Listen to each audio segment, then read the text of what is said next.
A major development is unfolding in southern Africa. Namibia, Zambia, and Botswana have taken steps to deepen their cooperation by allowing freer movement of citizens across borders, signaling what some analysts call the early stages of a borderless alliance. While the number of countries involved is small, the symbolism is enormous. It challenges colonial-era borders, redefines regional integration, and sends a message to global powers that Africa is reimagining its future on its own terms. At the center of this story is Namibia's new president, Netumbo Nandi-Ndaitwah, the country's first female head of state, inaugurated in March 2025. A veteran of Namibia's liberation struggle and longtime political leader, her presidency has been marked by bold and sometimes controversial moves. Observers describe her as both pragmatic and defiant, a leader unafraid to confront Western influence while simultaneously seeking greater African unity. One of her most talked about initiatives so far is the agreement with Zambia to allow citizens to cross the shared border using only national identity cards, eliminating the need for passports. This follows an earlier arrangement between Namibia and Botswana that offered the same privilege. By extending the model to Zambia, 3 neighboring countries are now experimenting with a form of regional integration that recalls the vision of the Southern African Development Community: free movement of people, trade, and capital within a harmonized region.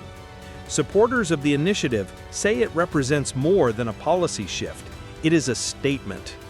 Borders in Africa, many argue, were imposed by colonial powers during the Berlin Conference of 1884 to 1885, designed to divide rather than unite.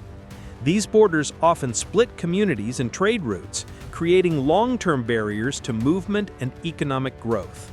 By lowering these barriers, Namibia, Zambia, and Botswana are attempting to reconnect communities, facilitate trade, and strengthen ties across southern Africa. The economic implications are significant. The Walvis Bay Ndola Lubumbashi Development Corridor, which links Namibia's Atlantic port with Zambia's Copper Belt and the Democratic Republic of Congo, could benefit directly from simplified border crossings. Faster movement of goods and people may reduce costs for traders and expand opportunities for small-scale businesses that often struggle with restrictive visa and passport rules.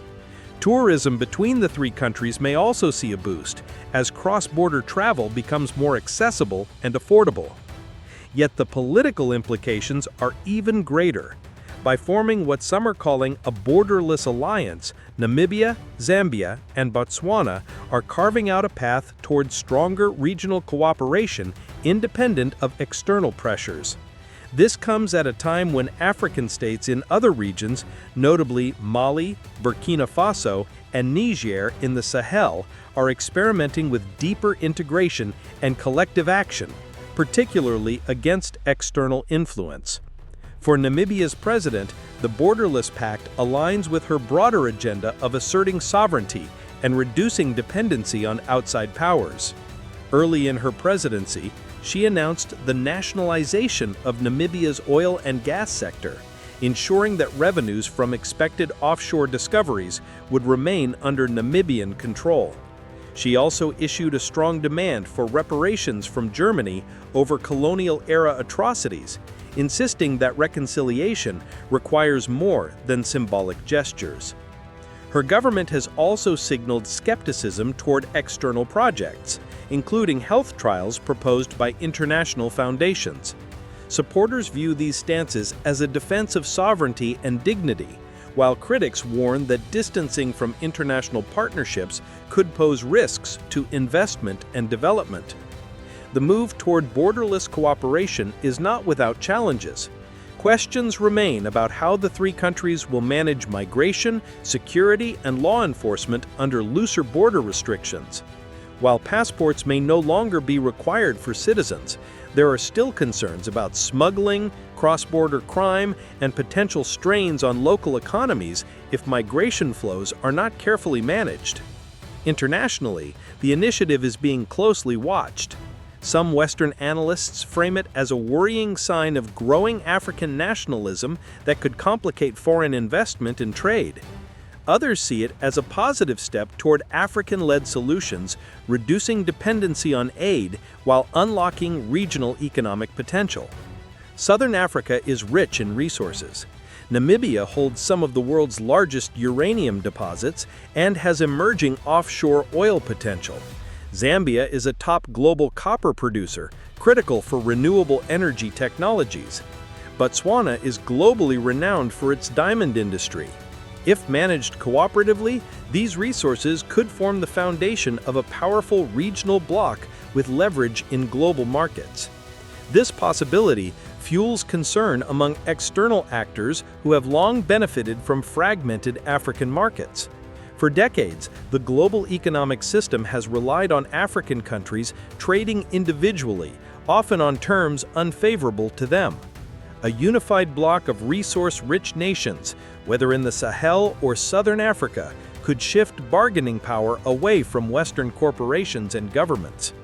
To understand the significance, one can look at West Africa.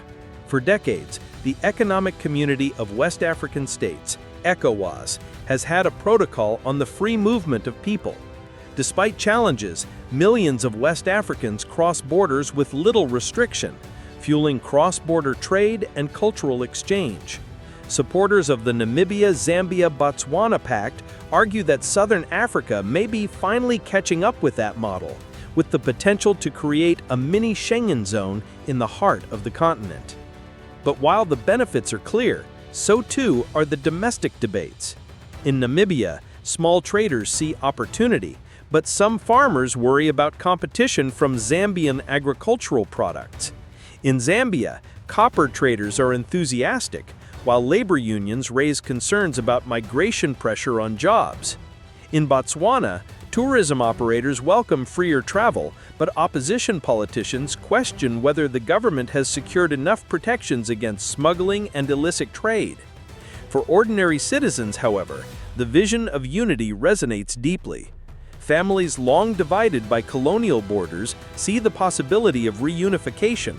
Market vendors who once struggled with endless paperwork now dream of reaching new customers.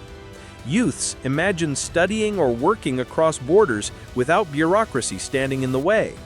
President Nandine Ndaitwah's leadership is central to this story.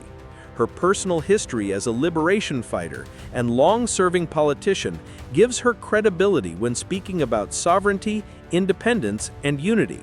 Yet her boldness also attracts criticism. Some accuse her of being too confrontational toward foreign partners. Others argue she risks overextending Namibia's limited administrative capacity with rapid reforms. What is undeniable, however, is that her presidency has ignited debate across Africa and beyond. Is this the start of a new model of African integration? Smaller blocks of neighboring states moving first, eventually leading to continent-wide unity? Or is it a symbolic gesture that will run into practical challenges of implementation, security, and economics? As events unfold, the Namibia-Zambia-Botswana Pact will be closely monitored. Its success or failure could influence how other African regions approach integration. If successful, it may inspire neighboring countries such as Angola, Zimbabwe, or South Africa to consider similar arrangements. If it falters, it could serve as a cautionary tale about the limits of rapid integration. For now, the alliance represents a bold experiment in reimagining Africa's future.